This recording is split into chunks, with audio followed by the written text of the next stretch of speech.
ليلى عبد اللطيف العرافة الشهيرة تتوقع من هو الفائز في مباراة الترجي والأهلي في نهائي أبطال إفريقيا وتثير الجدل.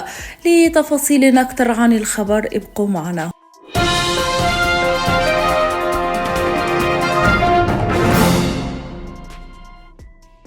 خرجت مؤخرا العرافة الشهيرة ليلى عبد اللطيف بتوقعات جديدة حول مباراة الأهلي المصري والترجي التونسي في نهائي دوري أبطال إفريقيا، وهي المباراة المنتظرة والتي شغلت الرأي العام في كلا البلدين.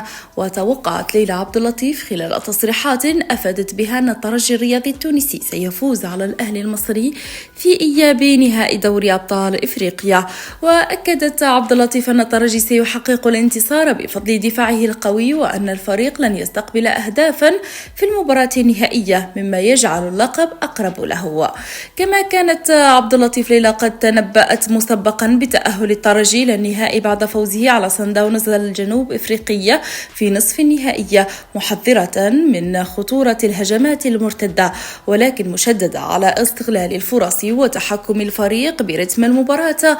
توقعاتها هذه أثارت اهتمام الجمهور التونسي وزادت من حماسة مشجع الترجي الرياضي التونسي مع اقتراب موعد المواجهة الحاسمة. فما رأيكم أنتم مشاهدينا الكرام؟ شاركوني بآرائكم وتوقعاتكم لنتيجة المباراة في التعليقات. شكرا لكم على حسن المتابعة وطيب الاهتمام. دمتم في رعاية الله وحفظه. السلام عليكم.